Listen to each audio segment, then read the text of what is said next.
Amici della Zanzega, non è un'illusione, ma sto volando sopra il tetto per chiudere questa festa. Come sapete la Zanzega era una grande festa che si faceva a termine dei lavori di edificazione di una casa e quindi siamo arrivati sul tetto, ho pensato di volare. Ecco che adesso atterrerò. Scusate, ma era una scemenza che volevo fare dalla prima puntata e finalmente ne ho avuto la grande opportunità.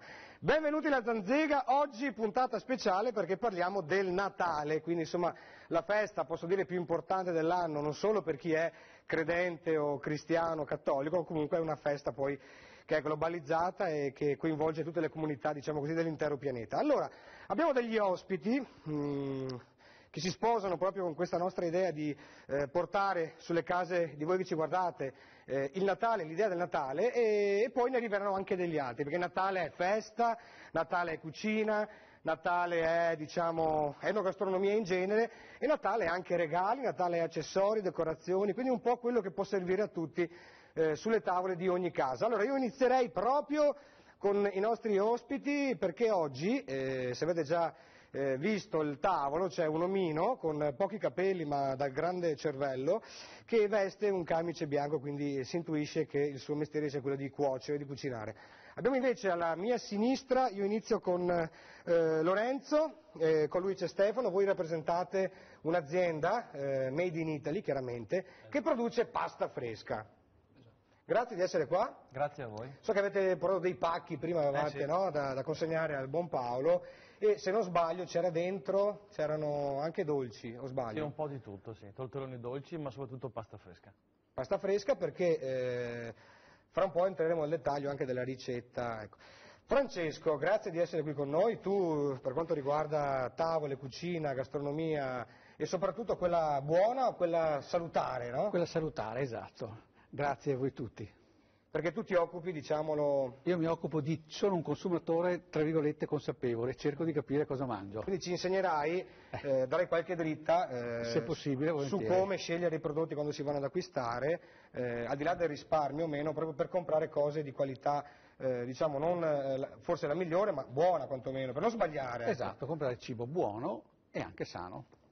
Alla mia destra c'è Antonella, questa dolce presenza femminile alla Zanzega, che lei fa un sacco di belle cose. Oggi veramente in piccolo faremo qualcosina, o sbaglio? No, io voglio proporre delle cose per poter arredare la tavola in modo tradizionale, ma con delle idee un po' carine, attuali, simpatiche. giovani. Certo, perché Antonella, tu non sei da sola, nel tuo quotidiano ti occupi proprio di queste cose, è un negozio che... vendo degli oggetti e mi diletto ad abbellire le tavole a casa mia, a casa delle mie amiche. E poi professionalmente lo fai per tanti altri, insomma. E lo faccio anche per altri. E non solo per il Natale, ma tanti eventi di qualsiasi tipo. Certo. Entreremo poi nel dettaglio anche con Antonella e adesso, ve l'avevo già annunciato, c'è Paolo Celotto che è uno chef, è già stato ospite con noi qualche puntata fa. Ci avevi preparato, Paolo? Allora, al tempo avevo fatto le sarde in saor. Sì. Sì, e Avevo fatto il risotto al raboso. Che era quel risotto che noi abbiamo un po' preso in mano la ricetta che sarebbe più tipica per l'Amarone, no? Quindi Sì, la Valpolicella, esatto. Per portare sulla tavola questo risotto di colore rossastro con della cipolla, se non sbaglio. Era Scalogno, e per l'occasione l'abbiamo amalgamato con... L'abbiamo mantecato con la Casatella di Treviso. Di Treviso. Ti piace il risotto? Il risotto all'Amarone, il risotto al raboso è una nuova proposta, un vino rosso importante della Diciamo che zona. volevamo un attimo far vedere anche il nostro vino che è importante nell'ambito culinario, perché l'Amarone si sa che è un vino pregiatissimo. E il raboso ci sta provando un po' a scalare. sta arrivando anche molto, molto apprezzato. Sappiamo che all'inizio era un vino da taglio, come si suol dire. Ma il vino rosso più importante della nostra zona, come c'è il Prosecco da parte, il Raboso, il vino autoctono delle terre del vero, Piano. esatto, proprio perché anche il territorio dà il terroir, quello che chiama francese di terroir, dà sicuramente dei prodotti migliori. E quindi in questo caso nella nostra provincia il Raboso tant'è vero che ci sono parecchi piccoli e medi produttori nostri che l'hanno portato su, ricordo il Gessaia di Cecchetto, cioè, sì. è un Sì, vino sì, che adesso ha vinto anche se ne sente parecchi. parlare, voglio dire, Sì. più rispetto a qualche tempo fa. Tra l'altro, non perché volevo incentrare la puntata sul vino, a me piace molto il raboso, il vino in genere, mi pare che lo si capisca ogni puntata. La Zanzega, la TV che ingrassa e sbronza anche, perché ce ne andiamo di solito dalla trasmissione tutti un po' alticci, facciamo un lungo aperitivo. Questo non per dare dei messaggi legati all'alcolismo, ma perché i prodotti del Veneto, del Friuli Venezia Giulia, del Trentino sono prodotti eccezionali. Il raboso, come diceva Francesco e Paolo poc'anzi, sta riscoprendo una nuova vita perché c'è stato un lavoro finalmente anche di marketing per portare questo vino nelle tavole non solo del Veneto ma di tutto il pianeta, quindi cantine sempre migliori che da anni si danno da fare per migliorare la qualità di questo prodotto, che è più tanninico, più acido rispetto ad altri vini, però ha assunto ormai una qualità, diciamo, ottima, tant'è che noi poi, questo sul consiglio di Paolo, berremo un goccio di raboso in accompagnamento ai tortellini, perché è uno dei piatti tipici del Natale, almeno veneto, questo non sono sicuro, poi credo anche nel nord Italia in genere, è il brodo con i tortellini, con i ravioli, eccetera, eccetera. Poi ne parleremo con i ragazzi che dalla mattina alla sera con mestiere preparano questi tortellini. Avremo un servizio quest'oggi con il nostro buon Ivo Gallo che è tornato in esterna, non è in trasmissione con noi fisicamente e ha girato un po' per alcune zone, piazze, per capire un po' cosa mangiano e cosa portano le genti sulle tavole del Natale. Un'altra cosa che vi anticipo, in modo tale che chi dovesse per qualche motivo allontanarsi dal teleschermo, è che avremo anche un coro, perché ho pensato non c'è Natale se non c'è una canzone tipica del periodo. Questo non, come sempre, per essere nostalgici, perché non è un programma di nostalgia o di retorica, ma perché comunque, come diceva, come dico sempre, Italo Calvino, bisogna cercare di diventare senza mai smettere di essere. Quindi Paolo, torno un attimo da te, tu dicevi oggi preparerai questi tortellini prodotti dall'azienda Cecchin e li farai in brodo. Li faccio in brodo. Ho preparato un brodo di cappone, come segue la tradizione antica, mettevano il cappone a Che fare sarebbe un gallo evirato, non sbaglio. Esatto, sì. Giusto? Esatto. Appunto, hai puntualizzato giusto. Lo mettiamo dentro in acqua fredda perché così tutte le sue proprietà riescono a fuoriuscire nell'acqua. Come lo metti a bagno nell'acqua? No, lo metti a bollire però con con l'acqua fredda. okay, ho capito. Vi aggiungi le carote, il sedano, la cipolla e lo fai bollire finché non si sarà lessato. Si toglie il cappone dal brodo, che ormai è diventato brodo, e si fa filtrare. Io l'ho fatto chiarificare con della carne tritata, che poi ho passato a sua volta in un setaccio. Dunque il brodo risulterà chiaro. Per togliere il famoso grasso superficiale. Il grasso superficiale, perché è diciamo che il cappone è un animale abbastanza grasso. Poi gli aggiungerò i tortellini dei signori Cecchin e vediamo. Vediamo cosa succede. Tra l'altro poi il piatto che ci farai probabilmente durante anche la trasmissione, oltre ai tortellini in brodo, sarà un piatto veneto, sono i bigui in salsa, che di solito, se non sbaglio Antonella, tu qua mi puoi aiutare, è un piatto tipico della vigilia di Natale. Sì. Perché non si mangia la carne durante la vigilia. Si mangia magro. Magro e quindi il pesce. E la vigilia ha le decorazioni o qualcosa che si può fare per il Natale? Lo si utilizza anche per la vigilia, per tutte le festività. Sono sempre legate al tema del Natale, il rosso, il verde, l'oro, l'argento.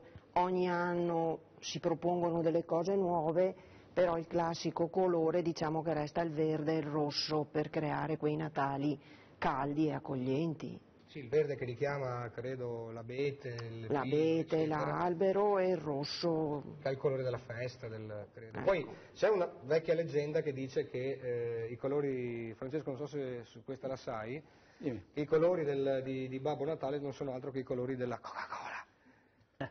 Quindi era stata una strumentalizzazione commerciale e ha portato poi in tutte le case, le città, il Babbo Natale con quel vestito, con quella barba, eccetera.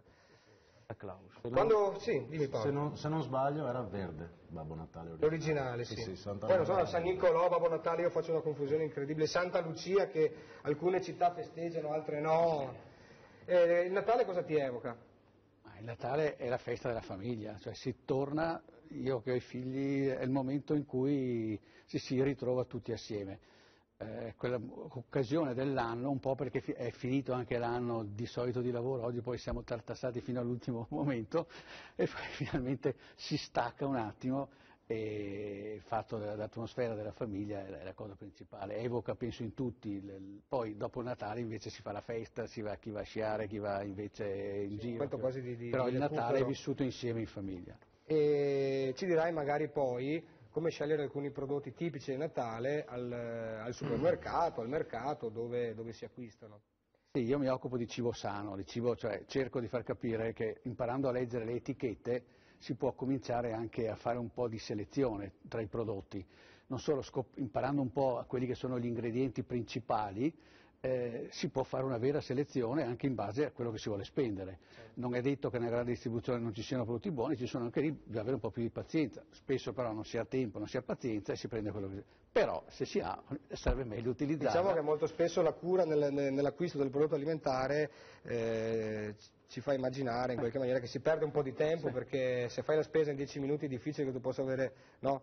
Invece bisognerebbe, voglio dire... Sì, ma magari a casa si può leggere e la volta dopo si sa cosa scegliere. D'altronde nelle etichette c'è sempre un ordine che parte dal prodotto dall'ingrediente di maggior quantità e via via, fino all'ultimo che è quello... I famosi aromi naturali. Poi spesso si trova la parolina aromi e basta, che vuol dire aroma di sintesi, cioè non è l'aroma vero, è un aroma chimico aggiunto, quindi quel prodotto può essere anche buono ma è poco sano. Quindi è meglio cercare quelli che hanno le aromi naturali. Di questo e molto altro parleremo in questa trasmissione, la Zanzega. Facciamo una breve pausa, torniamo fra pochissimo. Ben ritrovati alla Zanzega. Ecco, come vedete non sono solo quest'oggi, ma ho un sacco di bellissime presenze in cui mi sono immerso totalmente, perché anch'io oggi canterò con il coro Monteverdi. Mi sposto perché sarebbe un'offesa al pubblico che ci segue, non so cantare neanche in doccia, quindi. Allora, abbiamo con noi Silvia, vieni... Buonasera. Ecco, Silvia, allora benvenuta alla Zanzega. Grazie. Ci siamo sentiti tempo fa perché la mia idea era quella di portare in trasmissione un coro per il Natale. Tu sei una cantante straordinaria. Da tanti anni fai questa professione e poi c'è questa svolta corale, possiamo dire così. Sì, io faccio la vocal coach nella scuola Monteverdi. La vocal coach. Perché ora non si dice più insegnante di canto, ma si coach. dice vocal coach, Vocal coach. perché fa più. Quindi tu insegni canto ai ragazzi. Io insegno canto moderno e all'interno della scuola abbiamo iniziato per scherzo a creare questo gruppo che poi insomma è diventato il Vocal Ensemble Monteverdi New Voices. Ah, ok, il Vocal Ensemble Monteverdi New Voices. New Voices. Allora, tra l'altro, se non sbaglio, ci sarà un CD di prossima produzione? No, lo producebimo già, l'abbiamo già prodotto e insomma è un CD che se volete quando venite a ascoltare i nostri concerti, che ne abbiamo anche prossimamente nella tournée natalizia, possono anche acquistare eventualmente. Acquistarla, un'offerta perché i fondi che noi raccogliamo poi li riutilizziamo per fare attività nel coro. Vorremmo fare un CD di Natale.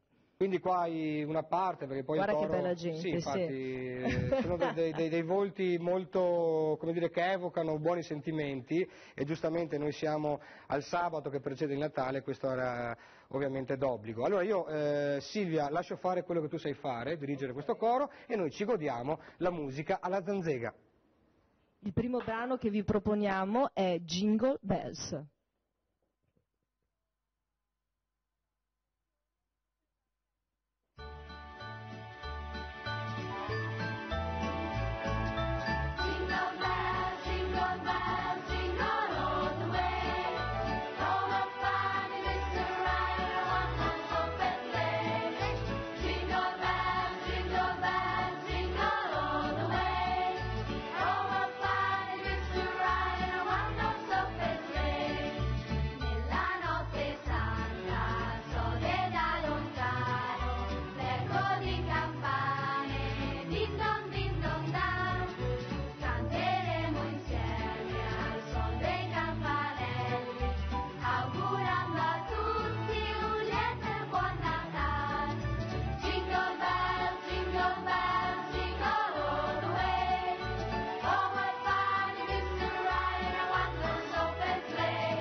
coro Ensembles Monteverdis qui alla Zanzega. Grazie, sì, so che rimanete con noi perché avete ancora qualche brano da farci ascoltare. Nel frattempo sembrate i gemelli Ruggeri, è incredibile. Ti sei clonato, Paolo, sì. E dal salato ti sei dolcificato. Abbiamo un altro ospite che si è aggiunto in questa trasmissione che è Massimo Albanese, pasticcere, mastro pasticcere, come possiamo dire? Insomma, diciamo che faccio parte dell'Accademia dei Maestri Pasticceri e in questo gruppo ci sono 54 realtà di tutta Italia che perseguono l'eccellenza nella pasticceria. Quindi oggi un po' io ti farò qualche domanda relativa al dolce natalizio, che poi diciamo nell'iconografia classica si può dire, giusto? Francesco, iconografia o nella mappa mentale. Nella mappa mentale della tradizione è più semplice, i dolci sono i soliti 3-4, cioè il Pandoro in Veneto, che io sappia. Di origine veronese. Veronese, poi c'è il panettone che è più lombardo, se non sbaglio, e poi ci sono i vari torroni, eccetera, eccetera. Magari ci dai qualche dritta anche su un dolce che uno può preparare in casa, che non sia necessariamente il pandoro, il panettone. Se ti viene in mente qualcosa, noi siamo carta bianca. Le tazze delle nostre orecchie sono pronte ad accogliere il brodo delle vostre parole.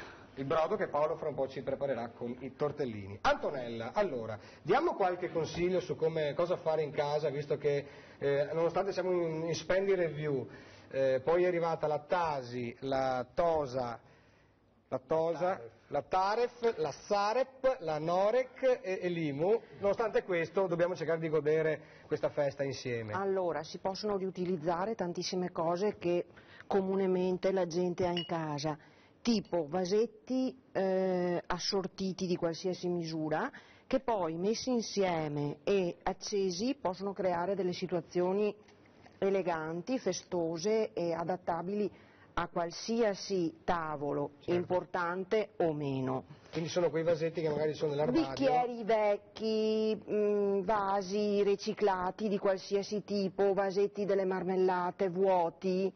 E per quanto riguarda la tovaglia, si possono utilizzare delle tovaglie rosse, come vedete alle spalle, che ci hai portato e ho appoggiato i dolci delle di Massimo. tovaglie fantasia, magari accostando dei piatti bianchi che poi vedrete anche utilizzati dal nostro cuoco, oppure delle vecchie tovaglie ricamate della nonna che tutti abbiamo in casa, con dei fondali rossi, verdi, oro, argento, e quindi ognuno può esprimere la propria fantasia e il proprio gusto. Secondo me è molto importante abbinare la tavola all'insieme della casa, cioè la stanza dove viene accolta questa tavola.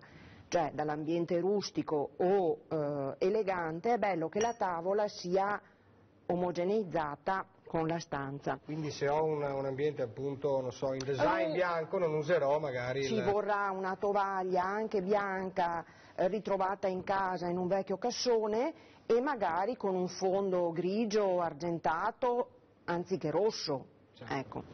Poi io vi ho portato a far vedere delle cose molto comuni da nastri, fiori, mazzetti, che possono essere poi assemblati con una semplice pistola per la colla a caldo. Ho visto Lorenzo e Stefano che gli è venuta una strizza atomica. È una semplicissima pistola per la colla a caldo, che semplicemente con delle mollette da bucato. Quelle di legno classiche. Quelle di legno classico. Mia zia, sì. Bravo. Saluto mia zia Giorgina. Che possono essere dipinte o usate al naturale, e con una semplice ciocca di raso. Stai proprio facendo il... Io ve lo faccio vedere se voi mi permettete. La cosa è assai interessante. Allora, voi potete semplicemente col del nastro, che sceglierete voi, magari naturale, in una tavola più moderna, anziché... Sono nastri questi per fare i pacchi di sono regali, nastri che trovate in qualsiasi merceria e qualsiasi supermercato o avanzi di vecchi regali accumulati durante l'anno. E queste cose sono semplicissime perché con un minimo di colla a caldo in una molletta attaccate una ciocca, ci mettete sopra un fiocchetto che può essere rosso, bianco, anziché che poi, ad esempio in questo caso, può essere usufruito in qualsiasi momento dell'anno. Certo, quindi non solo per il Natale. Non solo per il Natale. Se invece volete usufruire di una bacca, dell'agrifoglio, del pungitopo, diventa una cosa più natalizia. A questo punto vi preparate un'altra ciocca. In questo caso di un altro colore, ovviamente. Di un altro colore, ma potete voi a seconda della vostra fantasia esprimervi. Cercate di prepararvi un'altra ciocca, magari di dimensioni più piccole, da sovrapporre. Adesso io l'ho fatta con 2 nastri, un organza e un nastro animato. Ecco, avrete molta più soddisfazione usando questi nastri che hanno un'anima in ferro, perché li potete sagomare. Se invece usate dei nastri semplici tendono a perdere di volume e questo penalizza l'opera finale. Quindi hanno questa piccola armatura, diciamo, che li hanno rende... un'anima in ferro. Quindi attaccate il fiore. La molletta del Natale. Ci attaccate un altro po' di colla sopra, sovrapponete la ciocca. Ovviamente non si userà più per stendere i panni. Magari sì, se dovete far dispetto alla vostra vicina, sì, altrimenti no. Tagliate il nastro rimanente. Stavo veramente cronometrando per capire quanto ci si mette. Ma con un po' di manualità ci mettete pochissimo. Tutto questo va tagliato. La colla è essenziale, sì. Questa è una cosa magica. A parte che la pistola a caldo la si trova ovunque, anche quella. La trovate ovunque. Non abbia dei costi eccessivi, voglio dire. Ma costa pochissimo. Penso una decina di euro, non di più. In questo caso, quando un ospite fa qualcosa, il consiglio è fatelo a casa. Questo potrebbe essere... Fatelo a casa, potete farlo anche voi a casa. Fingiamo che questo sia un tovagliolo, potrebbe essere un bellissimo fermatovagliolo. Ah, ecco, vedi. O con un piccolo bigliettino potete creare un messaggio d'auguri. Un messaggio d'auguri o semplicemente un segnaposto. Ok, benissimo. E questo veramente si può addobbare una candela, addobbare un vaso, potete fare qualsiasi cosa. Semplicemente con queste 4 cosine. Con cose che possono essere veramente riciclate o in giardino o potete addobbare un cuore. Ce ne direi delle altre, no? Certo. Allora noi facciamo un break, la Zanzega torna fra pochissimo. Signora, tutto a posto? Sta passando un buon sabato sera? Le ribadisco che lei è alla Zanzega, il rivoluzionario programma di Antenna 3, visibile in Trentino Alto Adige, in Friuli, Venezia Giulia e in Veneto. E oggi, per festeggiare il Natale, abbiamo il coro Monteverdi con la vocal coach Silvia, la musica del Natale alla Zanzega.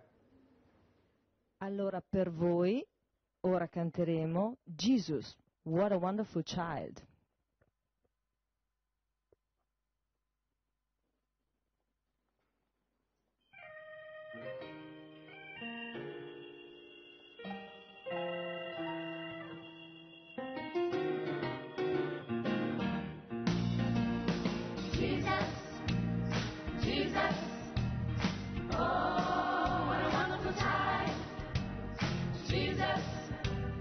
Jesus, so lonely.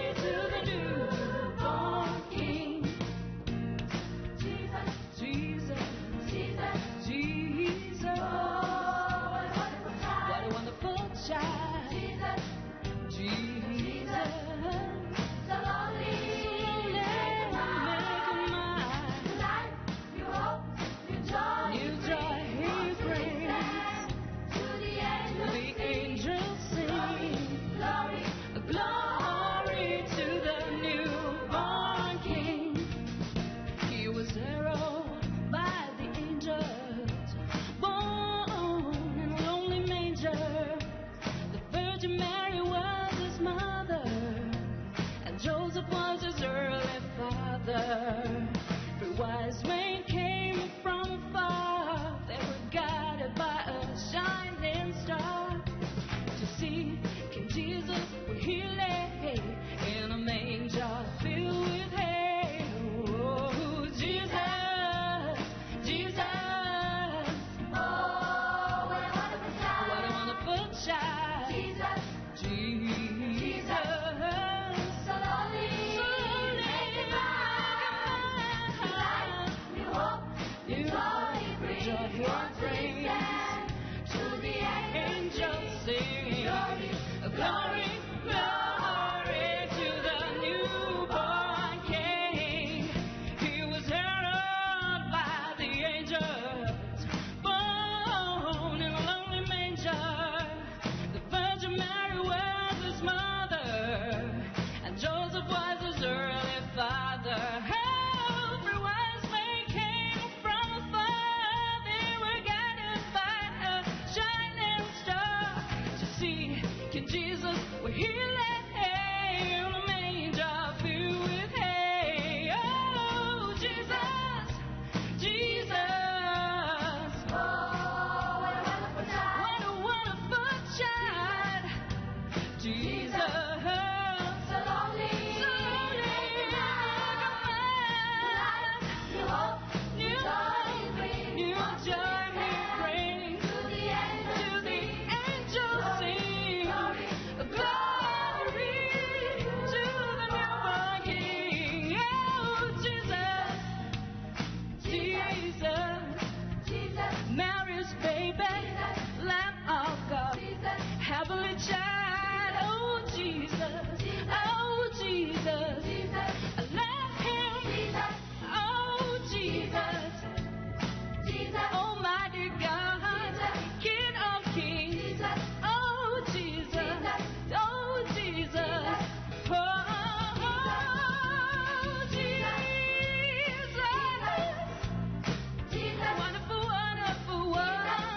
Oh, Jesus, Son of God. Glory, glory, glory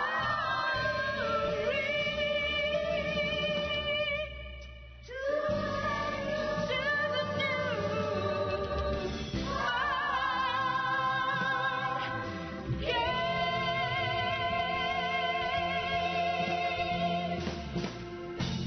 Alla Zanzega il Natale, ringraziamo, facciamo un applauso alle nostre ragazze, a Silvia, che poi ci canterà un'altra canzone. Sabrina la solista, poi ci farete un altro pezzo tipico del Natale. Allora, volevo entrare nella questione della pasta fresca. Cari ragazzi, Lorenzo e Stefano, chi di voi due vuole dirmi qualcosa? Com'è fatta questa pasta che mangeremo fra pochissimo? Lorenzo? Beh, questa pasta è totalmente artigianale, senza addensanti, coloranti, aromi artificiali, eccetera. È una pasta caratterizzata da una composizione di prodotti di altissima qualità e è fatta interamente con vari limiti. Sì. Tortellini, cappelletti e compagnia sono fatti da un punto di vista con l'utilizzo di macchine, altri invece come i tortelloni interamente a mano, perché la mano e la manodopera, la mano dell'uomo è l'unica che riesce a fare un ripieno, riesce a dar forma, a dare una forma caratterizzata del tortellone. I ripieni di, in questo caso, per quest'oggi? Di cappone. Il 20% del ripieno di questi tortellini saranno di cappone. E cotti col brodo di cappone che dicevi prima. Allora, come si fa a riconoscere se un prodotto è sano? Giustamente parlava di prodotto artigianale. Sì. Etichetta corta. Cosa vuol dire? Vuol dire imparare che ci siano pochi e sani ingredienti. Quando vedi etichette lunghe, cominciare subito a dubitare, anche perché le etichette lunghe vuol dire che ci sono tanti strani ingredienti. loro che sono pasticceria artigianale, quindi producono pasta, penso, che ha una durata limitata, cioè non è una pasta che ha una scadenza. Ecco, viene confezionata in maniera tale che quei 10, 15, 20, 30 giorni siano sufficienti. Dopodiché, proprio perché è un prodotto artigianale, questa è una caratteristica, non può durare chissà quanto. Certo.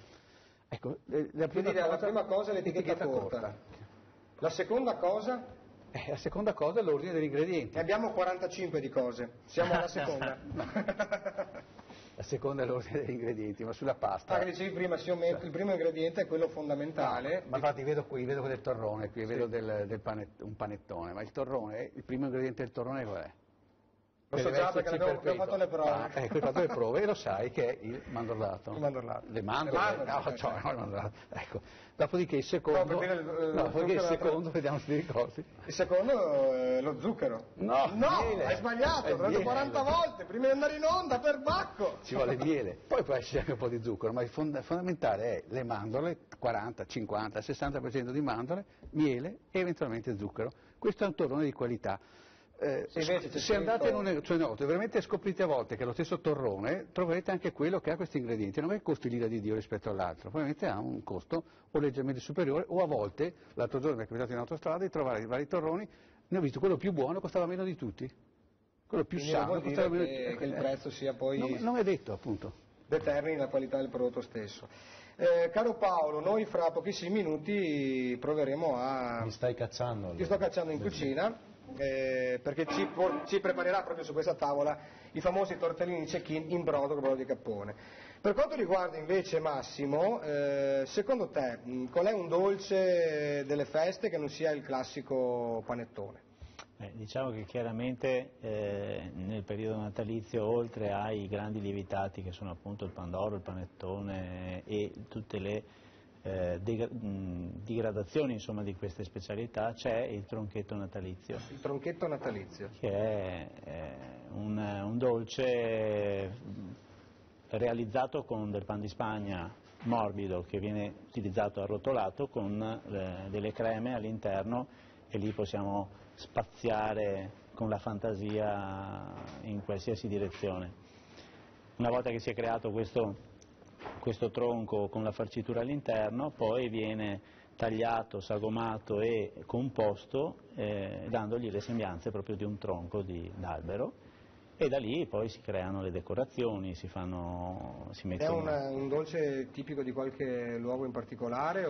Ma diciamo che non ha una collocazione specifica, perché viene realizzato un po' dappertutto, anche a livello europeo, cioè non è una specialità tipica di una regione italiana piuttosto che di un altro Stato, e quindi lo troviamo che ricorre nelle tavole natalizie un po' di... Tornando invece a quello che sappiamo essere tipicamente nostro, in questo caso parlo da Veneto, è questo famoso pandoro, di cui poi l'industria anche veronese ha fatto l'eccellenza mondiale di questo dolce, che credo, e forse questo lo sai meglio di me, credo sia alla fine nasca da un dolce povero, qualcosa di povero presumo. Sì, diciamo che il pandoro ha un suo precursore che è il nadalì, è un dolce lievitato a forma di stella.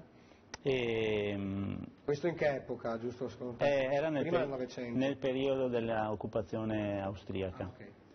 Okay. Questo era un pane dolce fatto a forma di stella, e diciamo che c'è una specie di leggenda che narra che il pasticcere degli Asburgo, insomma, che occupavano la zona della Padania, insomma, per errore ha fatto un'aggiunta di ingredienti all'impasto del nadalì, e aveva timore che questo prodotto non gli venisse fuori, e l'ha messo in uno stampo, perché il nadalì viene fatto come la focaccia tradizionale nostra, libero, quindi senza uno stampo, e siccome questo prodotto, questo impasto che aveva realizzato era molle, non aveva una struttura così sufficientemente compatta da poter fare questo dolce libero, l'ha messo in uno stampo, e questo stampo era appunto a forma di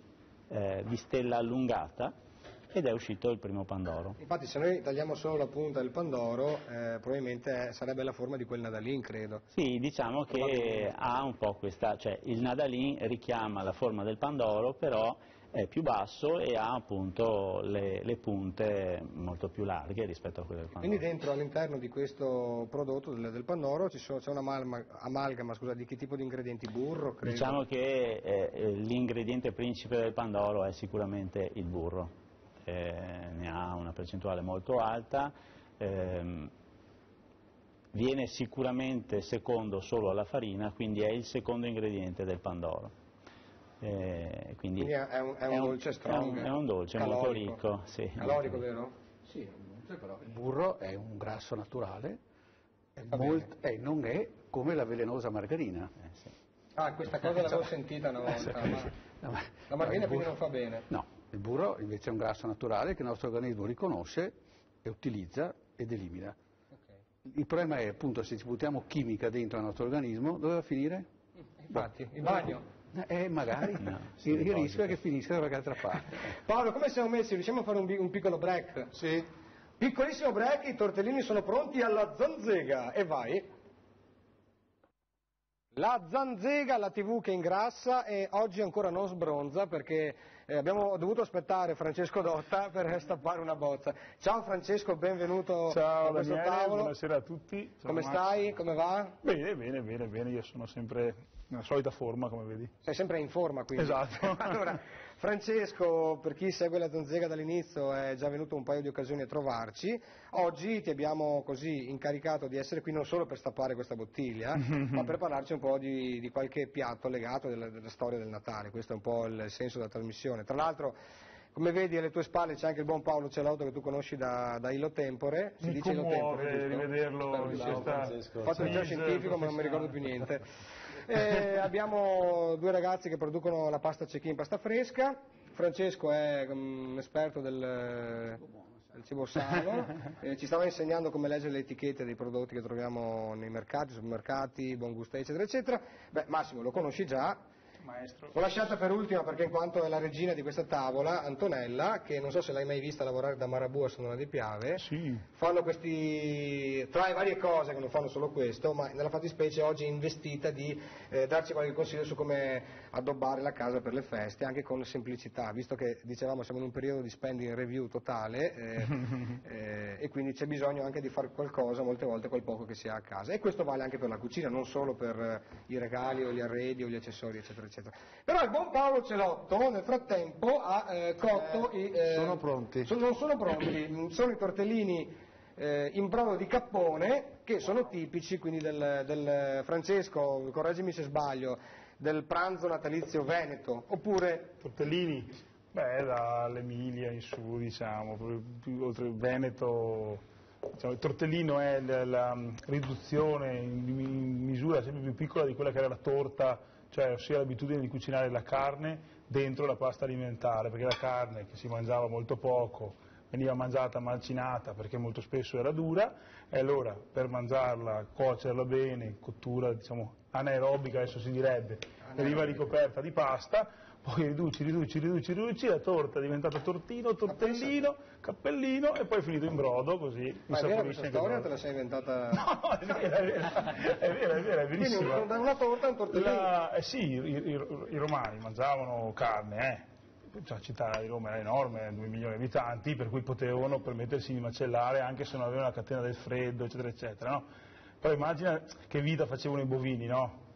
La carne era tendenzialmente duretta, no? Quindi a parte pochi tagli, le frattaglie, pochi tagli, quasi tutta la carne veniva mangiata macinata, piccoli pezzi, e per essere cotta tagliuzzava appunto, esatto. Quindi il praticamente tortellino è la deriva da un processo quasi casuale, adesso mi viene da dire. No, è un'elaborazione culturale e gastronomica. Cioè la torta, diciamo, con la carne è Il tortellino è Emilia. Esatto.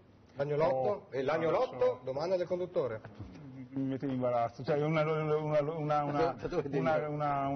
lei lo sa? zona Lei lo precisa. sa però? La curiosità mia, Chi è che lo sa? Lei lo sa? Non lo sapevo. La curiosità mia non è tanto il tortellino, perché poi il brodo di cappone invece è tipico, il lesso è tipico della nostra zona, quindi certo. il brodo di cappone.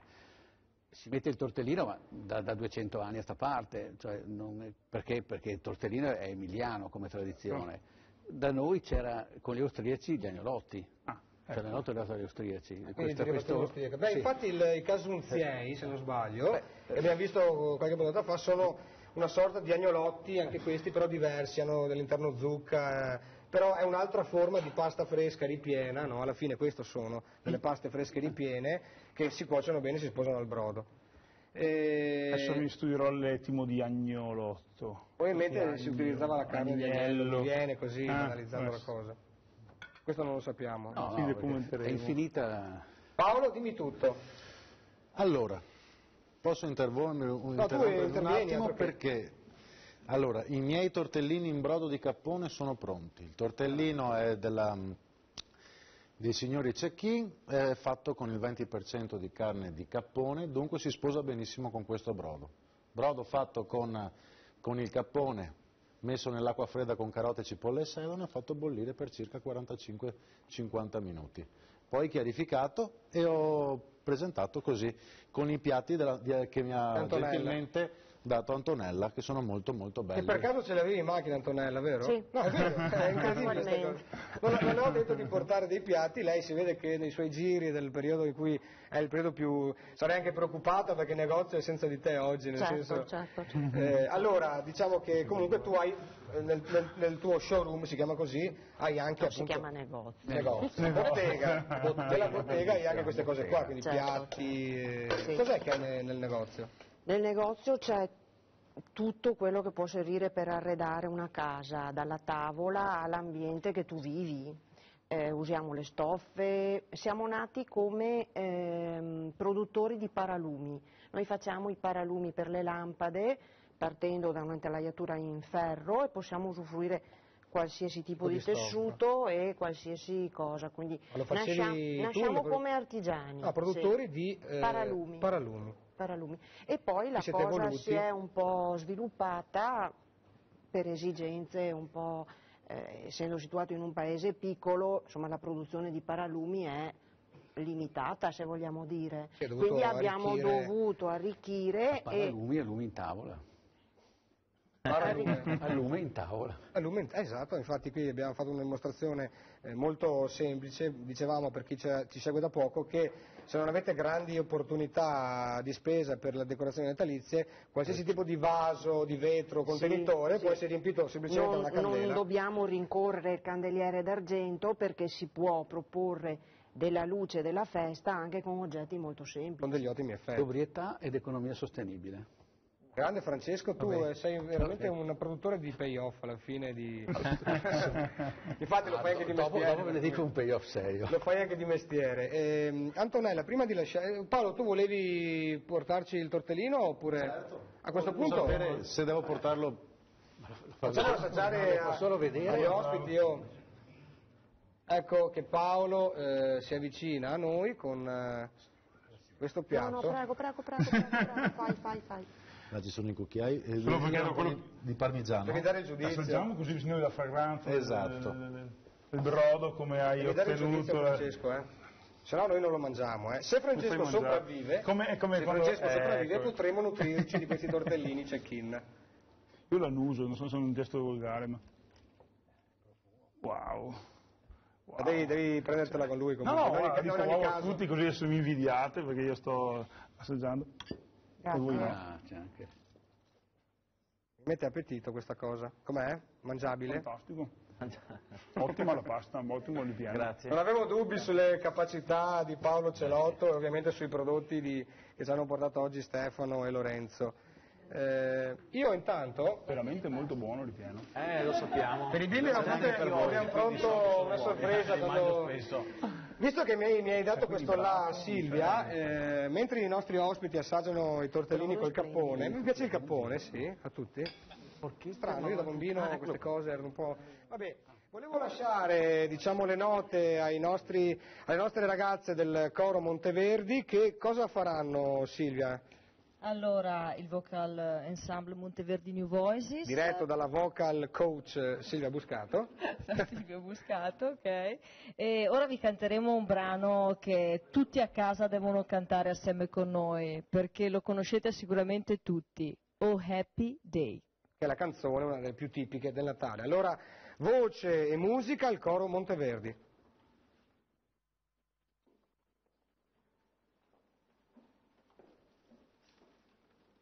Immagino che ci sia Silvia come solista.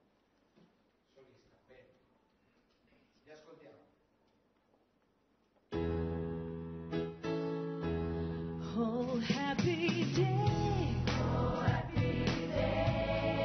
Oh, happy day. Oh, happy day. When Jesus born. When Jesus born. When Jesus born. When Jesus born. When Jesus born. When Jesus born. You wash my sins away. Oh, happy day. Oh, happy day. Oh, happy day. He taught me out. He taught me out.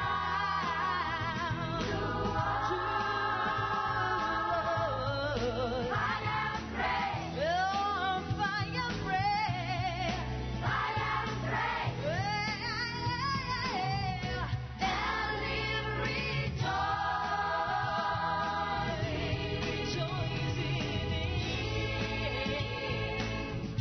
Every day. Every day. Oh, happy day. Oh, happy day. Oh, happy day. Oh, happy day. When Jesus born. When Jesus born. When Jesus born. When Jesus born. When Jesus born. When Jesus born. You wash my sins away. Happy day. Happy day. Happy day. He taught me out. He taught me out.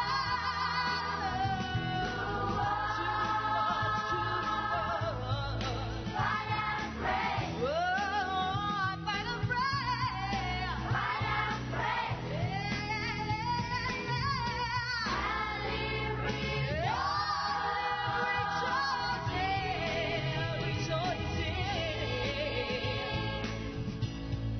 Every day.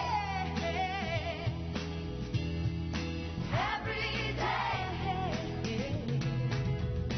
Oh, happy day. Oh, happy day. Oh, oh, happy day. Oh, happy day. Oh, oh, oh, happy day. Ha, ha, ha, happy day. Oh, happy day. Oh, oh, happy day.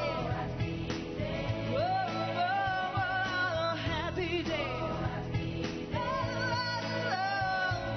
happy day.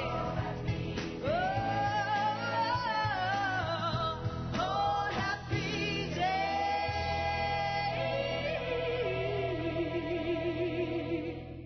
Bravissimi, bravissime, bravissime, anzi.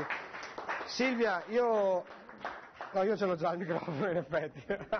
Io ti ringrazio per essere intervenuta, la tua voce è dirompente, insomma io per anni ti ho seguita nelle piazze di questo nostro paese che è l'Italia, grandi concerti, grande performance, è la prima volta che ti vedo insieme a questo coro di ragazze splendide. Grazie di essere venuti a tutti voi, facciamoci un applauso, grazie per la vostra anche pazienza perché oggi, insomma, sì. No, che volevo ringraziarti di averci dato questa possibilità perché è importante per questi ragazzi, perché si parla sempre dei ragazzi che combinano guai in giro per il mondo, invece combina guai! Esatto, e invece c'è tanta gioventù che si impegna, che studia ed è giusto anche dargli Nel nostro piccolo noi cerchiamo insomma di portare in studio realtà le più disparate ma che possono trasmettere qualcosa, perché credo che l'importante in qualsiasi mondo, ambiente noi viviamo ci sia il racconto, raccontare è fondamentale e sentire anche pareri su questioni che non conosciamo è assolutamente utile per crescere. Grazie al coro Monteverdi, lo dico all'italiana, però precisamente sarebbe? Vocal Ensemble Monteverdi New Voices. Grazie mille. Buon Natale a voi e alle vostre famiglie. Allora, mentre non so se avete già assaggiato i tortellini, mi auguro di sì, noi facciamo una piccola pausa e torniamo fra poco con la Zanzega in diretta. Mi stanno facendo notare dalla regia che non abbiamo bevuto ancora un goccio di vino, quest'oggi è la prima volta che siamo con la gola secca, ma tra l'altro saluto Alberto Bastianello che è intervenuto, si è aggiunto alla nostra squadra numerosa di quest'oggi. Lui insomma da molto tempo produce un sacco di cose buone e questa sera nella fattispecie Alberto parleremo di uno dei tuoi prodotti che è? La birra. La birra, perché la Faggiana produce anche birra. Produciamo anche birra, nella fattispecie una birra artigianale, una birra fatta con la farina di riso, perché noi nasciamo come produttori di riso, ci tengo a ribadire che rimane il nostro punto fermo.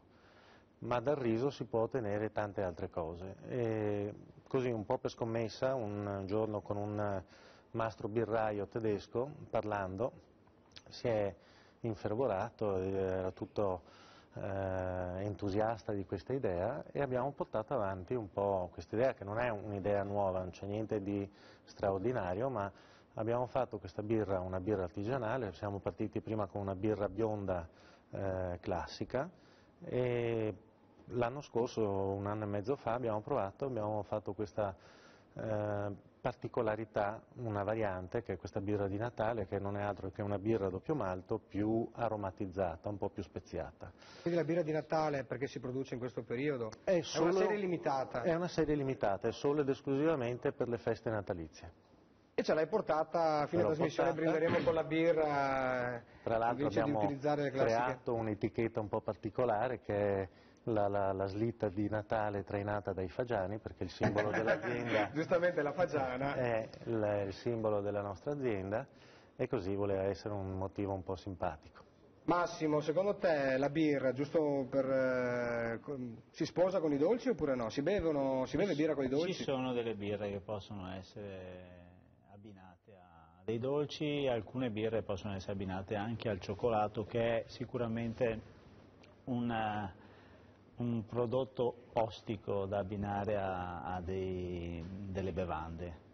Anche il vino fa molta fatica a stare vicino al cioccolato. Bisogna bere qualcosa che abbia una gradazione importante, credo. Quindi... Deve avere una nota di acidità e di dolcezza che sia assonante al cioccolato, questo è importante. Poi è anche chiaro che l'aromaticità della birra non deve né essere esageratamente accentuata, quindi da prevaricare quella del cioccolato, e neanche troppo debole, perché altrimenti non si percepisce la sua fragranza, insomma, ecco. Massimo Albanese, pasticcere, com'era la canzone? Quale? Ma che bello è fare la vita fare il pasticcere. Che bel mestiere fare il pasticcere. Lo stavo ascoltando anch'io. La canzone. Puoi citare quello di Siviglia tu. Cioè, che era la canzone di Giuseppe Verdi. No, ok. Un disastro atomico. Ma io cultura pop. Mi fermo a rock and roll e non vado oltre. No, aspetta, di chi è il Barbiere di Siviglia? Rossini, sei sicuro? Sì.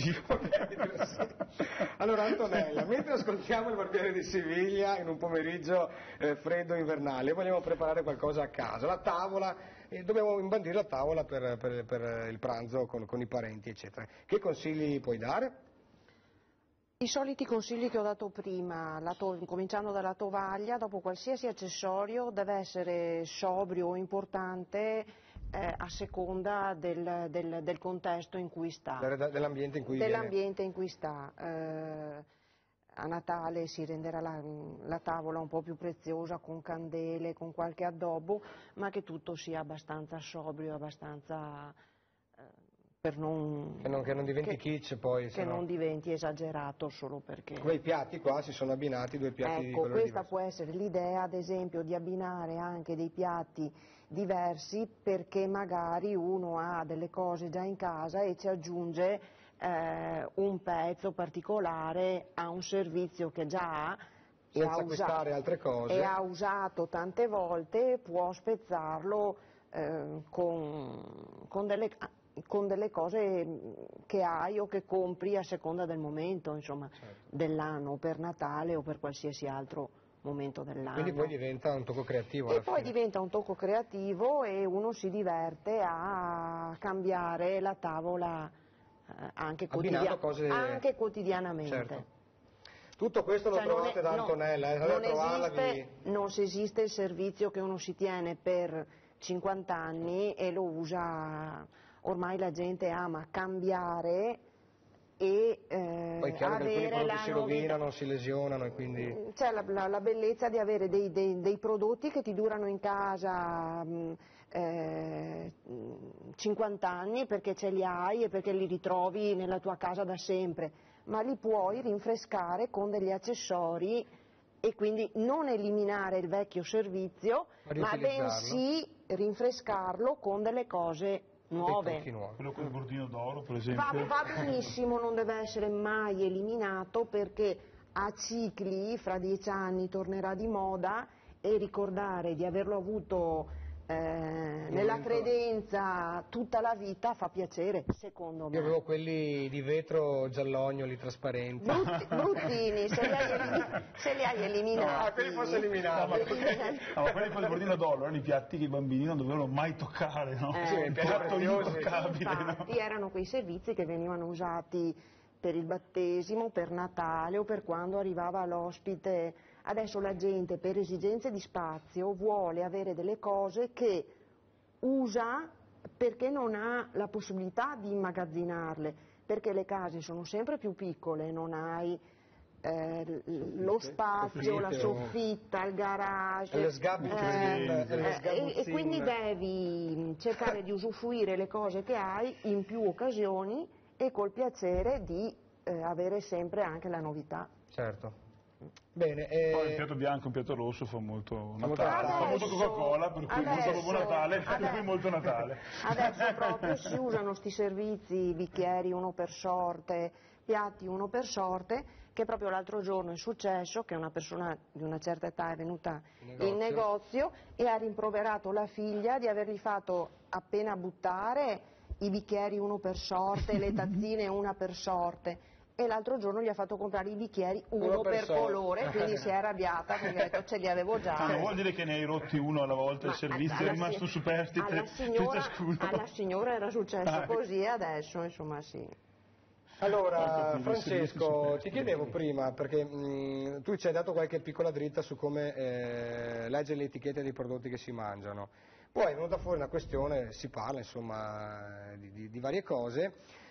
Molte volte, questo mi viene detto da più persone, quando devo fare gli acquisti alimentari ho qualche remora, si può dire remora, nell'acquistare prodotti nei discount eccetera, perché si pensa molte volte che il prodotto che è all'interno di quel tipo di distribuzione abbia una qualità di dubbia provenienza. Discount fa sempre parte della grande distribuzione organizzata, quindi che sia il discount magari c'è più... specializzato nel prezzo, ma il prodotto che è nella grande distribuzione organizzata, che vada nel discount, che vada nell'ipermercato, su per giù è la stessa cosa. Io vi chiedo soltanto di stare un po' attenti a scegliere i prodotti imparando a leggere l'etichetta, una alla volta, no, di colpo si perderebbe troppo tempo, pasta, non so. ma una alla volta anche a casa, imparando a avere a casa etichette il più possibile corte, pulite, con meno E. Se avete quelle E che trovate nell'etichetta E 450, 500, 472, è tutta chimica quella. Cioè teoricamente noi stiamo attentissimi a mettere gasolio o benzina a seconda della macchina che abbiamo e nel nostro corpo portiamo di tutto indifferentemente, no, possiamo cominciare a cercare di capire, anche perché appunto il nostro corpo è l'unico che abbiamo, non è che possiamo, i pezzi di ricambio sono costosissimi, ecco, di conseguenza se lo teniamo in salute è meglio. Oggi appunto ci sono anche prodotti, un buon carburante, appunto. Ci sono prodotti di tutti i tipi, nella nostra associazione, di cui sono io un po' direttore, l'Accademia delle 5T, territorio, tradizione, tipicità, trasparenza, tracciabilità, ci sono 350 aziende che hanno accettato disciplina etica e producono pulito, ci sono anche industrie, qua, senza fare nomi, anche una grossa industria qua della zona, che ha pulito, ha chiesto, e abbiamo pulito totalmente i prodotti, quindi può vantarsi di dire che è un prodotto industriale totalmente naturale, non c'è un emulsionante. Certo, non c'è un emulsionante, non c'è niente, ma perché alla fine, volendo, l'imprenditore, se è intelligente, raggiunge questi scopi. Cioè è che veniamo fuori da un'epoca in cui bastava solo il prezzo, quindi bisogna tagliare, e anche nell'alimentare il prezzo, capite che ci va di mezzo la salute. E spesso e volentieri non si bada molte volte a queste non si bada, purtroppo dalle distrazioni cominciamo a imparare a leggere etichette, quando troviamo etichette corte è già un respiro di sollievo, ma poi sono quelle, se poi chi ha figli insegna queste cose ai ragazzini, sono bravissimi, poi abbiamo fatto esperimenti nelle scuole, le mamme sono stracontente di come il ragazzino... È educazione civica questa, Ma sì, ma sa fargli la spesa e sa rinvenire molto più in fretta della mamma che ci vede meno bene perché ha gli occhiali, quello che il prodotto giusto, il prodotto buono, il prodotto sano. Ci sono, non è che non ci siano, basta cominciare a ragionare e quindi facciamo un Natale, facciamoci del bene, almeno a Natale facciamoci del bene e scegliamo una spesa la più buona e sana possibile. Ma si riesce a trovare cibo con caratteristiche di qualità ma ce n'è tantissimo. Guarda, io da anni che mi occupo di questa cosa scopro un'Italia meravigliosa di aziende che lavorano benissimo, da Trapani a Trento. In realtà spesso e volentieri poi invece il consumo alimentare è enorme e quindi passa di tutto, come c'è la frode, cioè che usano i nostri nomi per portare all'estero il prodotto italiano. Dei giorni scorsi che il business più grosso del mondo è il prodotto con nome italiano ma non italiano, che suona il famoso sound italian sound. Ma voi della pasta sapete che sono un sacco di produttori che la fanno chissà dove, poi noi la chiamano col fatto che non facciamo rete, tipo, ma col fatto che le imprese non fanno rete su queste cose qui, perché tante piccole imprese sono in grado di produrre grandissime quantità, ma messi insieme, messi in rete, cioè 10 artigiani del panettone fanno una quantità di panettone come un'industria, però fanno un panettone digeribile. Il discorso che abbiamo fatto con la scorsa puntata tale quale è giustissimo, ci diceva Raffaelli la settimana scorsa che tu vai nelle zone di Valdobbiadene, vedi girare 400 Mercedes perché sono 400 produttori di vino, e l'idea buona è che sì, che non tutti possono avere la Mercedes, però che queste aziende tra di loro facciano rete per portare l'unico prodotto in giro per il mondo e non che ognuno si coltivi il proprio classico orticello.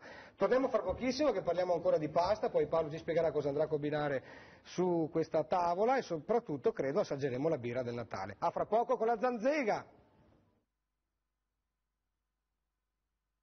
Eccoci rientrati alla Zanzega, non vi ho ancora ricordato che noi abbiamo anche una pagina su Facebook in cui cliccare il mi piace, ma soprattutto rivedere poi le trasmissioni per chi se le perdesse. La Zanzega va in onda il sabato sera alle 21, adesso abbiamo come concorrente in questo periodo, se non sbaglio, Ballando tra le stelle, dovrebbe essere il concorrente di questo periodo, e poi in replica la domenica pomeriggio alle ore 16:30. Solo per il Friuli Venezia Giulia c'è un appuntamento ulteriore il mercoledì. Detto questo, cari ragazzi, cosa produce l'azienda Cecchin? L'azienda Cecchin produce essenzialmente pasta fresca e anche pasta ripiena, quindi ravioli, tortelloni, ma anche crespelle, ma anche tortelloni dolci, ma anche plum cake, un po' di tutto, dalla volontà di due fratelli, Andrea e Carlo, nel 97, quindi ormai sono 16 anni, si è partiti con questa avventura. Il tema della pasta è un po' presente a Galliera Veneta, dove è sorto il primo laboratorio. Piccolo distretto no, però ci sono parecchie aziende che lavorano soprattutto con la pasta secca, corta e lunga, noi abbiamo la famosa Pavan, ma è un tema che comunque la pasta fresca è nato verso la fine dell'Ottocento, grazie ai nobili di turno del paese. E quindi Carlo e Andrea iniziano questa avventura con la pasta fresca, soprattutto però rivolta a ristoratori, e quindi già dall'inizio hanno dovuto e hanno voluto cercare soprattutto alta qualità e hanno dovuto assecondare le varie esigenze dei vari ristoratori e cuochi. Ecco perché c'è una grandissima gamma di prodotti, c'è anche soprattutto una particolare attenzione verso la manualità. Molti di questi prodotti, nonostante ci sia una meccanizzazione, potrebbe esserci una meccanizzazione molto forte, in realtà spesso queste macchine vengono come dire, trasformate e ridotte affinché la manualità resti. Le crespelle vengono piegate a mano, i tortelloni, quelli grandi, vengono fatti a mano, perché non si riuscirebbe a piegare in altra maniera, così come i dolci, così come anche altre tipologie. Questo ha fatto sì che loro si sono creati, ormai in 16 anni, come dire, un po' di rispetto nell'ambiente e riescono anche soprattutto fin da subito ad esportare all'estero. Adesso dal prossimo anno si esporterà anche negli Stati Uniti, quindi è un po' di paesi qui in Europa, ha cominciato ad esserci in parecchi negozi adesso, non solo più ristoranti ma anche negozi che divengono... Noi la troviamo, voglio dire, il consumatore Sì, privato. nelle principali catene di distribuzione, che ovviamente non faccio i nomi per non fare pubblicità, sono presenti, esatto. Benissimo, mi pareva di aver capito che Francesco avesse l'intenzione di stappare la birra del buon Alberto. Dicevamo, Alberto, questa è la birra del Natale, quindi una produzione piuttosto limitata che viene fatta in questo periodo. Viene fatta in questo periodo, iniziamo a primi di novembre. Attenzione. Ecco. C'è uno suspense incredibile, ci stavamo chiedendo se ci sarebbe stato il botto o meno. Ma dargli il tempo di lavorare, fermentare, prepararsi e essere pronta giusto in tempo per le festività natalizie. Stai guardando il colore, Francesco? Sì, anche il fatto che c'è i lieviti che salgono, le bollicine che salgono, tipo il metodo classico. Alberto, è fermentata in bottiglia? Fermentata no, no, non è rifermentata in bottiglia questa. Tu dici, Alberto, che si può bere questo birra di Natale adesso? Forse è difficile, ma col prossimo piatto che mangeremo... È abbastanza soggettivo. Ci sono sì, delle birre, appunto come si diceva prima, adatte a vari tipi. Questo ha un sapore molto, molto forte, io la vedrei più, forse non tanto da dolce, ecco. Adesso faremo questo esperimento, vediamo se ci riusciamo, perché Paolo cos'è che ha intenzione di fare davanti a quel fuoco? Una ricetta tipica della vigilia di Natale, che sulle nostre famiglie in Veneto viene spesso usata, che è i bigoli in salsa. I detti bigoli poi? Allora, i bigoli, diciamo che nei primi del 600 non c'era una vera e propria pasta qui nel Veneto, si usava la polenta e si usava il riso. Poi, cosa è successo? Che un certo signor Abbondanza nel 1604 va dal comune di Padova e richiede il brevetto del bigolaro, che è una macchina molto antica che serve per fare i bigoli. Dunque i bigoli sono la prima pasta che viene scoperta qui nel Veneto. Quindi una volta si usa, è una pasta lunga, molto grossa, che era fatta con farina di frumento, acqua e sale. Poi negli anni ci sono stati dei cambiamenti, al posto dell'acqua hanno messo le uova, però le uova al tempo erano un'unità di misura per scambi tipo baratto. Io ti do 3 uova, tu mi dai... Diciamo che le uova erano una moneta di scambio. Per il tabacco, per il sale, per lo zucchero, che sono cose che costavano molto, le uova certo non venivano messe nei bigoli, e allora questo è stato fatto dopo. E così, i bigoli sono molto robusti, sono di circa dai 25 ai 30 centimetri e vengono fatti con questo bigolaro. Questo bigolaro era una macchina, avete presente il tritacarne, solo senza lame, e c'era una manovella che loro la giravano e schiacciava la pasta verso un'uscita che era una tramogia di 3-4 mm e usciva questo bigolo e loro lo tenevano, praticamente lo portavano fino a 30 centimetri, poi lo togliavano, mettevano 2 sedie con le schiene una verso l'altra, mettevano delle perteghette, si chiamano, e 2 ore lo tenevano all'aria per farle seccare. Poi in acqua salata le buttavano dentro, quando venivano a galla i bigoli, dai 5 ai 10 minuti erano pronti. Poi più tardi ci parlerai di questa tipica ricetta che è la salsa appunto veneziana. Nel frattempo sentiamo un po' dove si è cacciato il buon Ivo Gallo, il canto del gallo alla zanzega.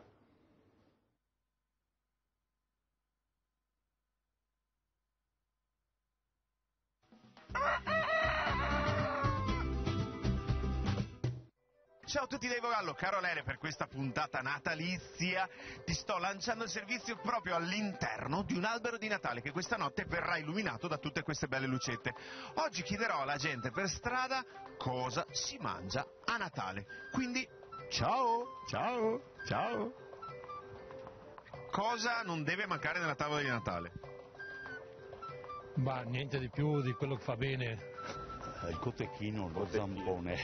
Ma in dialetto come si dice? È il musetto. È il musetto, col creme. Col creme, bravo. La vigilia mangio pesce e il giorno dopo mangio tortellini, tacchino, pollo, bollito. Le solite cose. E La quali sono? nonna fa la carne lessa. Carne lessa. Brodo con i tortellini, Brodo con i pasticcio, tortellini. E poi? pasticcio. Pasticcio. Fisso. Tutta la vita. I tortellini alla sera che sono più leggeri. Io sono di giù. Di dove? Giù dove? Di Benevento. Di Benevento, quindi vi volete tutti di bene. Si fanno dei dolci fatti in casa, i conghi. Conghi. Sono dei ciambelloni di farina fatti con le uova, il pepe e sale. Stai smaltendo già in anticipo il pranzo di Natale? Sì. Ma a Natale cosa si mangia? A Natale si mangia il capone. Ah dai, il capone, perfetto, non ce la faccio più, quindi ciao, grazie. Io penso essenzialmente ai dolci. Che dolci? Pandoro, panettone, creme varie che fa mia mamma, tutto in casa. Io preferisco il tiramisù. Ah, il tiramisù, a Natale. Io sì. Buono. Io preferisco il pandoro, magari tagliato a fette col mascarpone. Sono morto. Non pandoro. Panettone. Panettone sicuramente. Io preferisco il pandoro. Pandoro. Ah, ok. Toron, quella è più buona, è un bel spumante. È giusto, Però se no non si torna di casa. Bravo. Tu scendi dalle stelle, ora del cielo, e vieni con un asinello. Ciao, a portare Alfredo al cielo. Bravissima! Astro del ciel, pargol divin, agnello redentor. Tu scendi dalle stelle, quando me la ricordo. Ora del cielo, e vieni in una grotta, Alfredo e gel. Perché ne tantissime lì che ormai le viene cantate tutte quante in inglese. Ci sono quelle più classiche. Tipo? Che ne so, Bingo Bell, quelle cose lì. Ah, Bingo Bell, è bella Bingo Bell. Parco del cielo, parco di vino. Parco del cielo, bella, perfetto. Grazie mille, saluti, ciao. Ah, caro Lele, anche in questa puntata natalizia è arrivato il mio momento preferito, il momento del brindisone. Oggi siamo a Vittorio Veneto e questo bar si chiama Cordiali Salumi. Vediamo cosa ci propongono.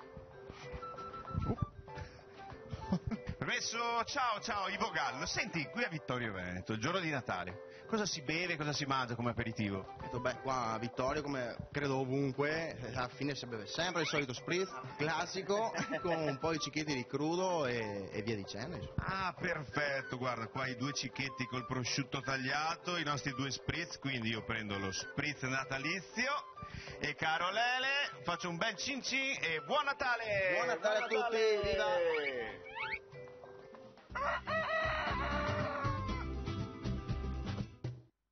Grazie a Ivo che la settimana prossima sarà in studio con noi. Vedo che il buon Massimo sta portando, questo è un panettone credo, sulla nostra tavola. Prima di fare una pausa volevo chiedere al buon Francesco Dotta la birra che abbiamo qui e quel panettone lì. Questa Noël, no, questa birra di Natale. Come è stato detto, la caratteristica della Noël è il fatto che è aromatizzata, il fatto che è un doppio malto. L'espressione doppio malto sarebbe interessante approfondire cosa significa, ma è un po' lungo. Pallida idea. Vuol dire, molto sinteticamente, non è fatta con il doppio del malto e neanche con 2 malti, ma ha una estrazione dal malto che è l'orzo maltificato, ossia fare una germinazione in modo che gli amidi si semplifichino, diciamo, si trasformano in zuccheri. Più zuccheri riusciamo a tirar fuori da questo malto, più il nostro mosto sarà ricco. E allora il primo mosto che veniva estratto poteva essere usato per fare una birra, il secondo mosto dopo il risciacquo poteva essere usato per fare una seconda birra, se l'estrazione era buona. Messi insieme facevano una birra a doppio malto, quindi questo corpo. La ragione per cui è abbinabile ai dolci, oltre perché c'è una assonanza olfattiva termini di fragranza, cioè l'aromatizzazione della Assonanza birra olfattiva. E gli aromi che Max mette dentro il panettone, anche il stesso aroma di burro, cioè riprende, perché ha un residuo zuccherino alto, nel senso che non tutti gli zuccheri diventano alcol. È una birra che noi sentiamo corposa, forte, ma non tutto lo zucchero è diventato alcol. Abbiamo ancora degli zuccheri residui, per cui sentiamo dolcezza in bocca con la birra e dolcezza nel dolce. Perfetto, allora prima di riprendere su questo tema, a tutta birra andiamo incontro a una piccola pausa. Stiamo arrivando alla parte finale della Zanzega dedicata al Natale. Per chi si è messo all'ascolto solo adesso, abbiamo avuto ospite anche un coro, c'è tanta gente che ci parla di tante belle cose. Io vedo che Antonella sta mettendo sul tavolo un tovagliuolo, e questa, se non sbaglio, è la molettina che abbiamo preparato prima. La molettina che abbiamo preparato prima, che può essere accompagnata, casomai, a degli altri accessori, tipo dei cuori o delle palline natalizie, sempre addobbati con dei nastri, come abbiamo fatto prima. Quindi sempre cose facili, diciamo. Facili da realizzare, che possono essere appesi alle finestre, appese in qualsiasi parte della casa, e possono così rendere l'ambiente un po' più fresco e comunque avere delle novità in casa anche senza, voglio dire, non occorre cambiare l'arredamento ogni volta che... Sempre con la pistola, sempre con la arma nostra propria, colla a non caldo. impropria. Ricorda molto l'oratorio, la pistola. La proposta è stata ai ragazzi. Il pirografo ci vorrebbe anche. Il pirografo E la macchina per tagliare il polistirolo. Paolo, tutto a posto là? Stai buttando? Cosa stai? Bolle. Sta bollendo. Ho messo i bigoli. Che li fai con la salsa, poi ci spieghi cos'è. Si possono creare questi pendenti. Questi li appendi alle pareti o alle finestre, dove Questi si vuoi. possono Insomma. appendere ovunque. Il nastro, quello che dicevamo prima, che ha il quella nastro piccola anima di animato. metallo. Così la forma rimane sostanzialmente. Quindi la forma che tu gli dai rimane. Quindi impari un sacco di cose, Daniele, su queste cose. Ma infatti, oltre a ingrassare di 20 kg da qua ad aprile, imparerò un sacco di cose interessanti. La Zanzega, la TV che ingrassa, e grazie ad Alberto Bastianello oggi anche sbronza. Grazie. Stiamo seguendo, Antonella. Ecco, questo lo facciamo di 2 colori.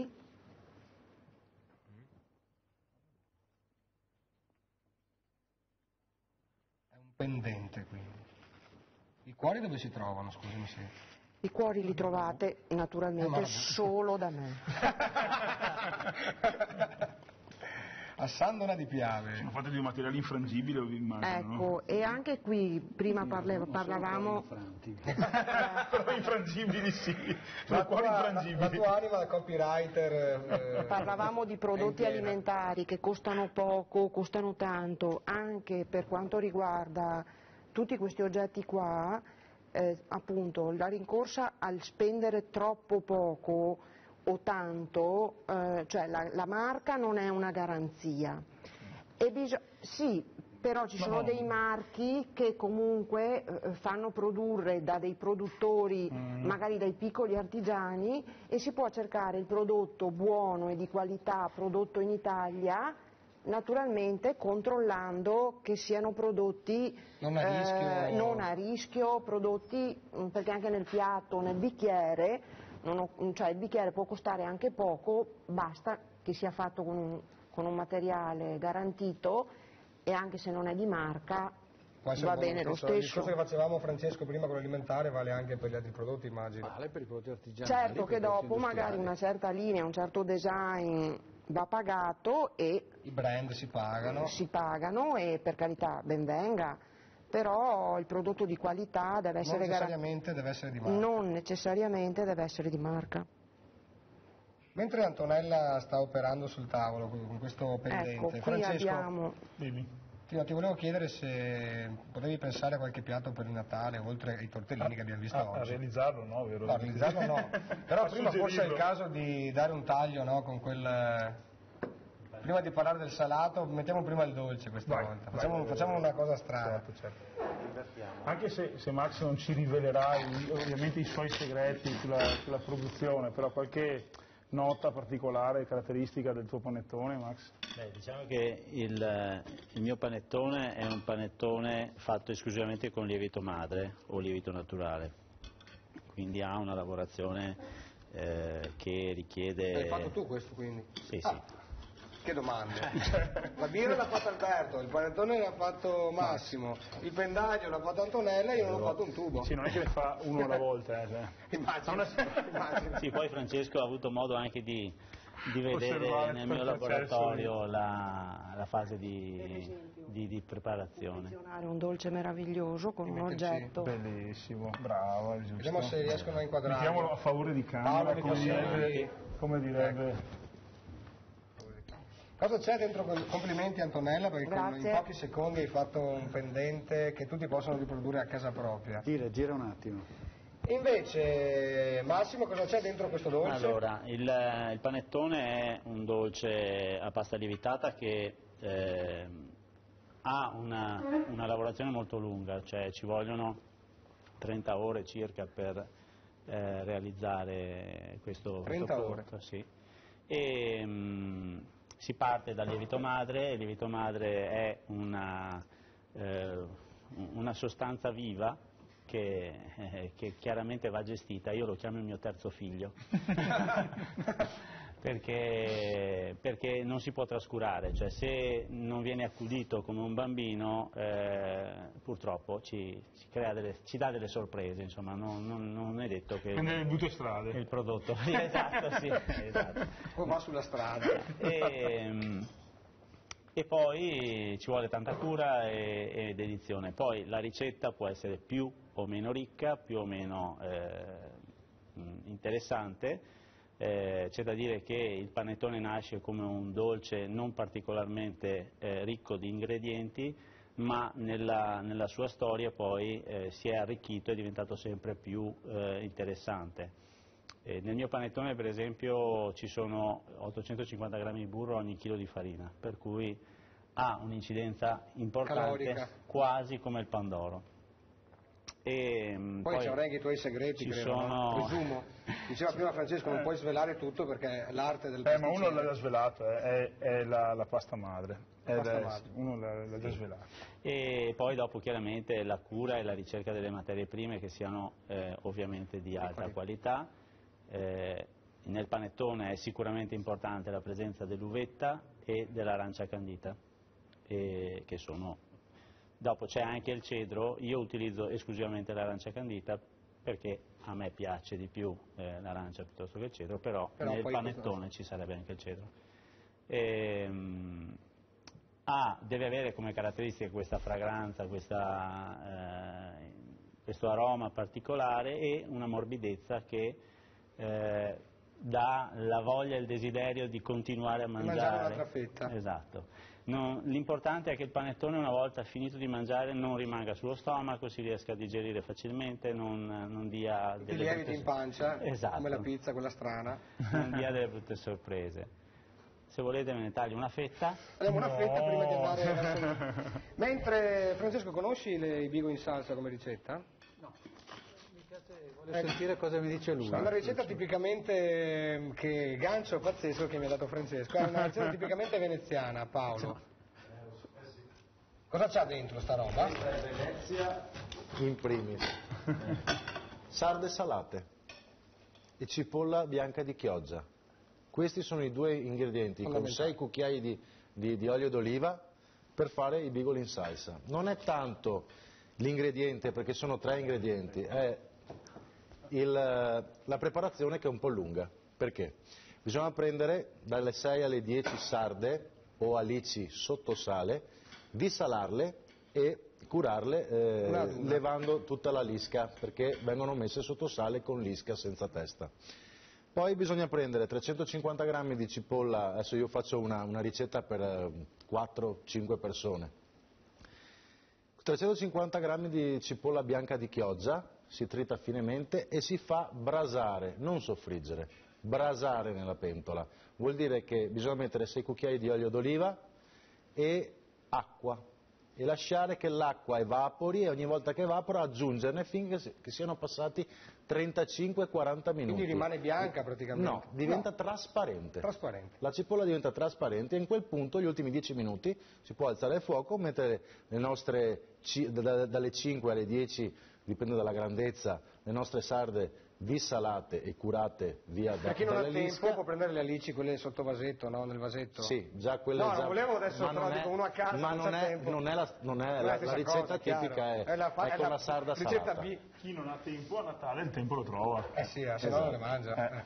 Gli ultimi 10 minuti li fanno basare e poi i bigoli salati, con l'acqua salata, pronti, che non ci manca tanto, penso che ci vogliano 3 minuti, si condiscono assieme, caldi, servito caldo, basta. E le sarde le fai sciogliere, no? Si sciolgono in quei 10 minuti, si sciolgono assieme alla cipolla brasata.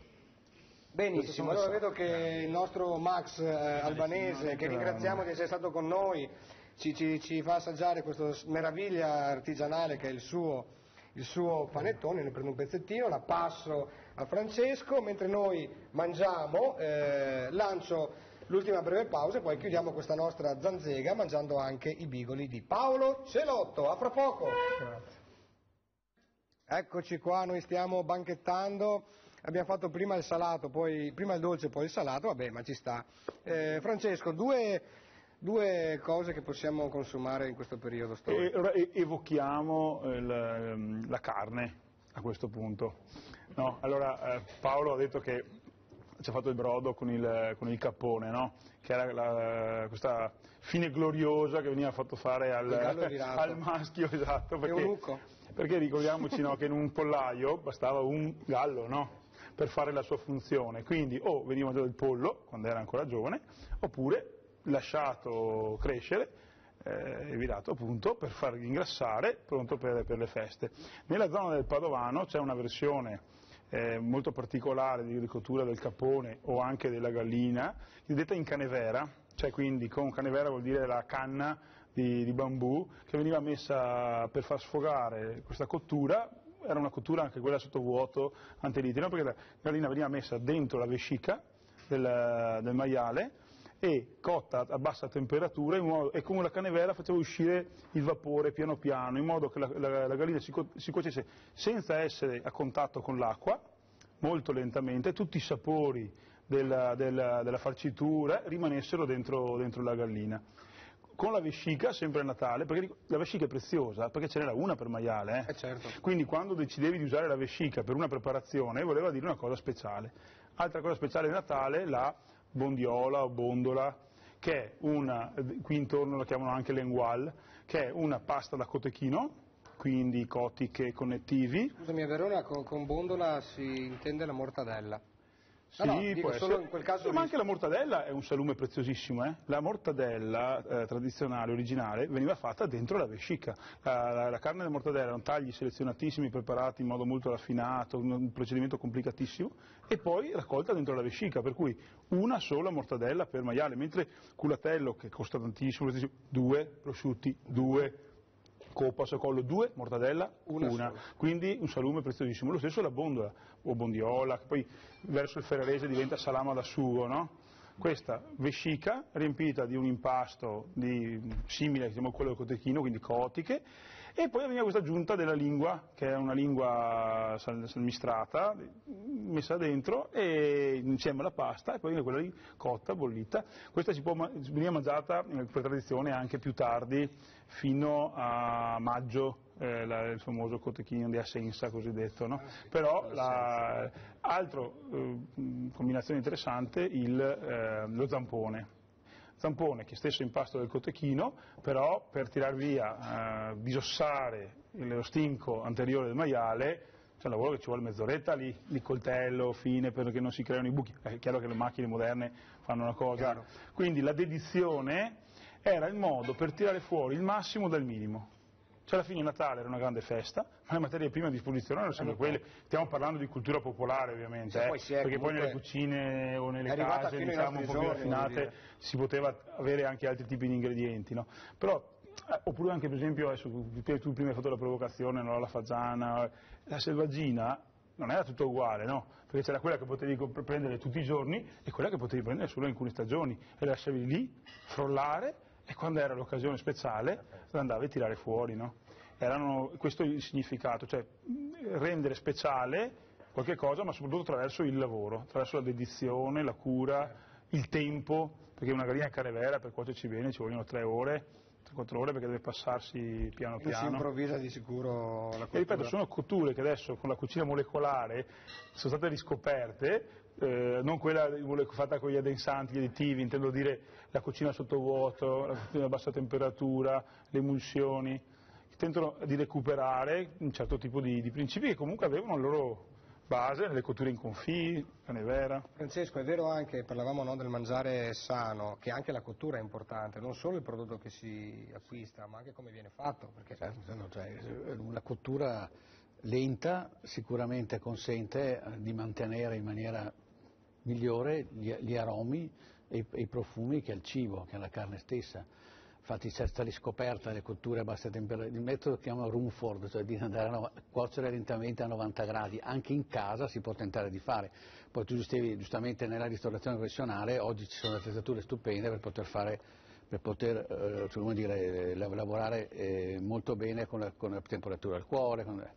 Però quello che è fondamentale in tutto questo è la riscoperta, in fin dei conti, della dedizione e del lavoro, nel senso che a Natale effettivamente c'era qualcuno che si dedicava, e quindi ringraziamo le mamme, le nonne, tutte quelle persone che amorevolmente davano molto del loro tempo dal preparare la tavola come si deve, proprio perché doveva essere una festa in cui appunto si stava seduti a tavola, ci si scambiava gli auguri di Natale, ma anche erano auguri di un anno che è passato, di stare il valore della salute, il Natale appunto vuole essere anche un momento per riscoprire, fare un po' di riflessione sulla vita, che non è solo stress, ma dovrebbe essere anche attenzioni amorose verso gli altri.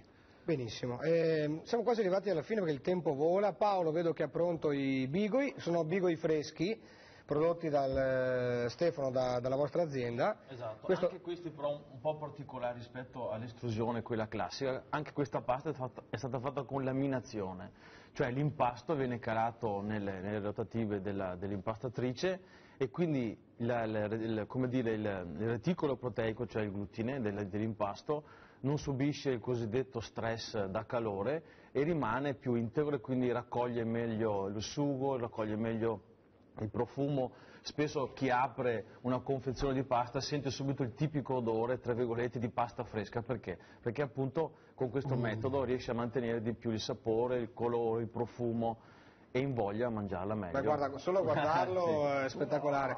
Alberto, si può mangiare anche il risotto sotto Natale oppure no? Sicuramente un buon riso, un buon piatto di riso non ce lo facciamo mancare mai. Cosa ci mettiamo? Allora, se ben ricordo, risi e bisi è un altro piatto tipico, grazie, veneziano, che è in occasione del San Marco, del 25, però un po' più avanti, non sotto Natale. Il 25 dicembre, risi e tocchi mi verrebbe da dire.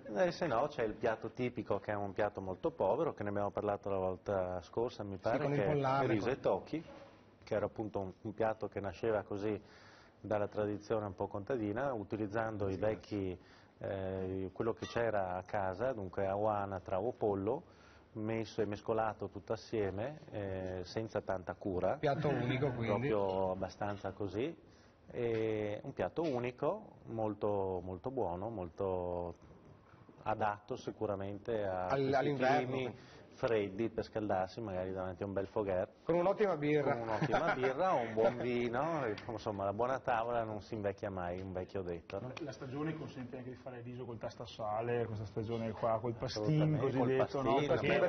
Qualche maiale ancora superstite sotto Natale veniva trasformato in quel periodo lì, e quindi la pasta del salame, della salsiccia con il riso. Poi c'è la famosa salsiccia bianca. Qua nel Veneto, in Trevigiano, poi il riso, sì, qua da noi è molto il risotto con la salsiccia bianca, che è tipica proprio di questo periodo. Bene, io purtroppo devo chiudere la trasmissione di oggi. Possiamo già. Senza assaggiare i No, bisogna Beagle. assaggiarli infatti, ma mentre... Anche tu sei l'assaggiatore ufficiale, Francesco, sì, devi dare il giudizio al buon ufficiale. Paolo. Ne manca il Piron però. Eccolo. No, c'è una Ce ne sono ancora, sì. Grazie. Espressione... Allora, mentre noi ci accingiamo a assaggiare Beagle in salsa, pasta cecchìn, la maestria di Paolo Celotto, con la ricetta che ci ha dato prima durante questo blocco della trasmissione, faccio un giro veloce. Allora Paolo, grazie di essere stato con noi ancora, mi auguro tu venga a trovarci nuovamente, anche perché ancora non abbiamo parlato del tuo famoso, lo chiamo volgarmente street food, ma è il caso che prima o poi lo facciamo. Grazie veramente di avermi chiamato e spero di ritornare presto. Antonella, grazie della pazienza di essere stata con noi, questi consigli, con poche cose si possono fare grandi emozioni. Grazie. E verremo a trovarti in negozio. Grazie mille. Ringrazio Francesco, un copywriter, un artista, un esperto di mangiare. Abbiamo detto la famosa... Ah sì, il payoff. Il payoff, filiera colta, etichetta corta, chilometro vero, chimica zero. Grande! Non se la ricorderà più nessuno perché è lunga, però riguardate la puntata domani Filiera pomeriggio. colta. Filiera colta, cioè ricca di contenuti, Bravo. corta ormai dato per scontato. Etichetta corta, pochi e sani ingredienti, chilometro vero, cioè tracciabilità totale, chimica zero. Grande Francesco. Grande. Ringraziamo Francesco per la sua partecipazione, ringrazio altresì Stefano e Lorenzo che rappresentano pasta cecchìn, la pasta fresca. E questo è il vostro momento perché i bigoi, la pasta fresca col brodo si sposa per le feste. Grazie di essere stati con noi. Alberto Bastianello, grazie per averci portato la birra del Natale, che adesso continueremo a bere anche finita la trasmissione. Max Albanese, per bontà estrema di questo dolce, non ho parole, complimenti per il tuo lavoro. Francesco Dotta, che dire di te? Non ho più parole per esprimere la gratitudine con i tuoi confronti, tanto so che avrai anche forse la settimana prossima, mi auguro di sì, e parleremo ancora di birra, di pizza questa volta e di polenta, quindi insomma tante cose da dire. Grazie ai nostri grandi e validi operatori che contribuiscono alla realizzazione di questo appuntamento, grazie ai tecnici in regia, a Tony davanti ai pulsanti, grazie a Nicola Piccoli che mi sostiene e a tutti voi buon Natale. Dalla Zanzega è tutto, ciao, buone feste! Buon Natale.